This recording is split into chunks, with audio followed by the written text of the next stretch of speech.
when someone passes away, any being, a pet, a person, and we know them, afterwards, especially in the first 49 days, if we think of them, is it best for us to think, oh, you're in a Pure Land, instead of, oh, I miss you?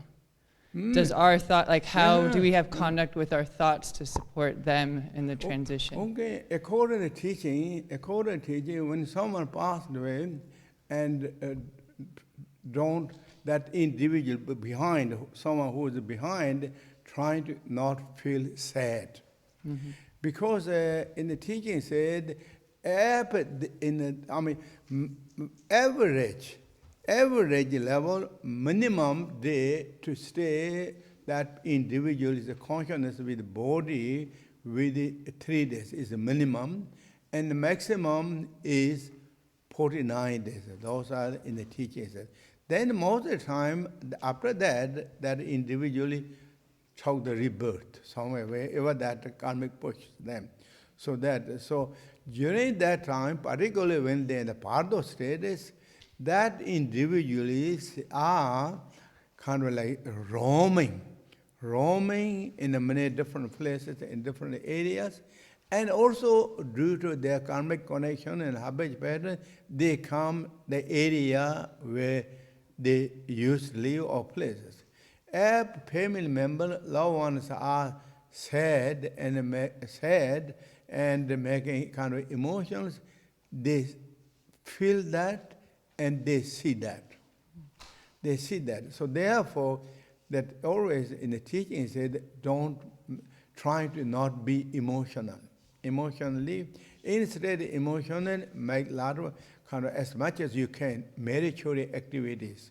So practicing meritorious activities and all that really affect them very much. And then, so that, but and it also don't make any kind of emotion and things such as like kind of like fighting and arguing, quarreling those people who are behind, and that really disturbs in the teaching said, well, disturb that individual's consciousness. So therefore, always try and be harmony and peaceful and do the good kind of meritorious activity that and dedicate it to them.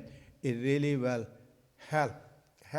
And also that time, if you do those soul ceremonies, smoke ceremony, not like as a fire puja, but smoke offering, soul in the Tibet you call, those offering, if you do, those are kind of like, that really will benefit it, that they are benefited because they don't have exactly all the senses, everything, and particularly they don't have physical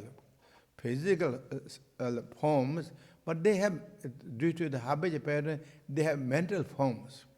Mental forms has connected with us also senses, and among that is like, the smell is like something really those individuals can kind of easily affect. So therefore make those soul ceremony with the genetic visualization, and then that soul become the like all the luxurious items, everything, and then dedicated to them and chant the mantra, and then also kind of like not just that individual. There's so many beings are similar situation in the Bardo.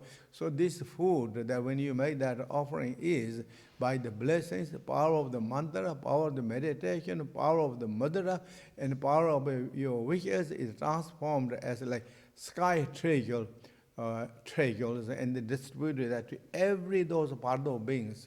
And also some Bardo beings in the teaching said they are very prideful. They kind of feels they don't have kind of protection. They kind of like scared and unstable, and those are regular individuals. Those are not really practitioners in that. So they kind of always helpless and protectless, and just a kind of almost a kind of a refuge feeling. That and so if you do those pray and do dedicated merit, recite the mantra, it really will give them more comfort, more satisfaction, more protection, more confidence. So those are Thank you. Okay. Do you have a SIR practice that you can give us? Yes, we do have, but it's a process. Okay. I think it's really, so we can, if those who want, maybe can sorted out that. But it's a process to really publish a nice one. There is many of our books that thank you very much, all the help and the support. That's how we can make these things so nicely. So we have but we can, if you like to do, we can, we can pull out. Okay, thank you. So my other question with Khanda